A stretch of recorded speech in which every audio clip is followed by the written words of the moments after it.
Waalaikumsalam. Perkenalkan, nama saya Freddy dari mahasiswa. Ingin menerangkan sedikit bahwa ada penyakit pada tanaman yang biasanya bercak-bercak putih, bisa ditanggulangi dengan yang ada di ibu-ibu semuanya atau ada di rumah, itu baik deterjen maupun sunlight maupun deterjennya itu dari deterjen cair maupun serbuk. Itu penggunaannya bisa menggunakan 1 sendok teh untuk 1,5 liter air. Nah, ketika udah dilarutkan dalam air, maka masukkan ke dalam disemprotkan kepada yang bercak-bercak putih. Setelah itu tunggu sampai 1-2 hari, maka kelihatan bahwa si bercak putih itu pasti pada jatuh semua. Jadi airnya 1,5 liter ya? Ya. Air 1,5 liter.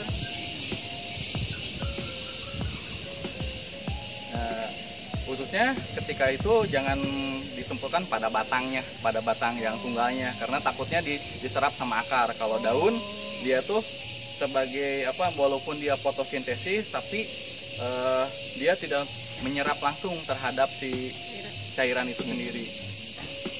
Ini akan menerangkan bahwa untuk penanaman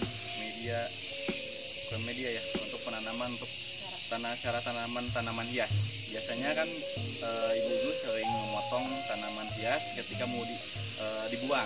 Nah, kita sekarang sebagai memanfaatkan tanaman itu untuk dibuang, maka kita akan tanam kembali, yaitu menggunakan medianya seperti media biasa, yaitu media tanah maupun komposit maupun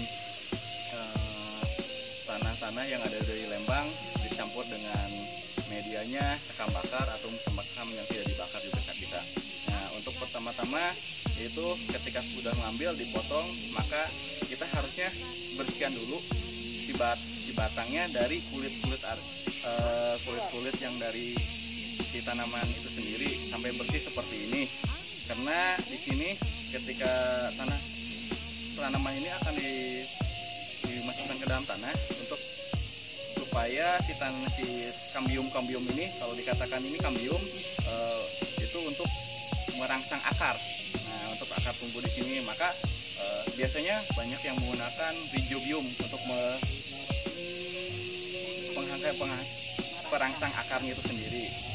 Setelah itu, maka ibu-ibu biasanya memanfaatkan bahan yang ada di rumah itu sendiri, menggunakan bawang merah itu sendiri. Nah, ketika bawang merahnya itu seperti ini, dikupas ataupun dibelah, diambil airnya seperti ini, maka si bawang merah ini bisa dimasukkan, digosok-gosok pada tanaman yang akan ditanam itu sendiri. Tujuannya yaitu sebagai rizobium untuk perangsang akar itu sendiri sampai basah. Maka setelah ini kurang lebih 5-6 detik setelah ini, maka bisa ditanam ke media tanah itu sendiri. Tujuan buat merangsang ya? Iya, untuk merangsang akar. Mau tanaman apapun, yang penting ada batang akarnya, batang tanamannya itu sendiri. Maka si kulit ini harus bersih sampai kelihatan batangnya. Mungkin penjelasan dari saya sekian. Wabillahi taufiq wal hidayah. Assalamualaikum warahmatullahi wabarakatuh.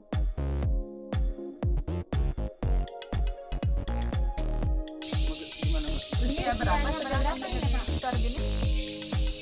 Berapa sih? 3 bulanan kita 6 bulan itu kita udah segede gitu. Itu ya 6 bulanan. 6 bulan tangkap, terus tumbuh 3 bulan berbuah. 10 bulan sudah berbuah, teorinya sih gitu. Tapi tergantung oke atau enggaknya. Tergantung jenis, ada yang besar. Biar lembab kali.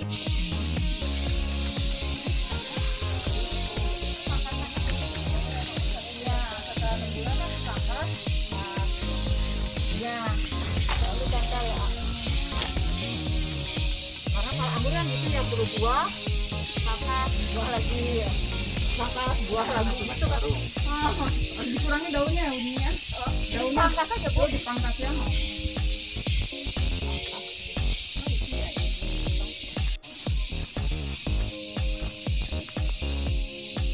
Ada 16 jenis. jenis ya Bu ya? Iya, 16 jenis tambah yang 8 baru yang Kak itu sama. 16 sama 9 jadi ada berapa tuh? Berapa tuh? 9 beda-beda ya masing-masing jenis. Masing-masing ini kan kalau udah berapa ya? 6 bulan udah coklat yang gitu potong.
Bisa untuk PMT balita, dan untuk penyakit yang tidak menular, gitu. Dia menggunakan bahan-bahan makanan yang memang ada gitu, di luar rumah gitu ya. Ya, mangga di RT 10 ini, di RW 10 ini ada kita pengabuluan saya memanfaatkan hasil yang ada, diantaranya itu ada budidaya ikan, itu kan ada ikan lele buat anak-anak juga bisa kan buat makanan buburnya ya. Ada ikan di sana, kita tanam 3 jenis ikan ya, ikan lele, patin sama nila merah. Sudah lumayan, lumayan sudah agak gede itu. Terus kita juga di sini juga membudidayakan kembang telang ya, telang itu juga bunga telang, juga insya Allah untuk anak-anak juga kan bagus tuh vitamin itu buat anak-anak, buat ibu-ibu yang lagi hamil, yang lagi menyusui itu. Mangga kalau mau kita ke lokasi, ayo.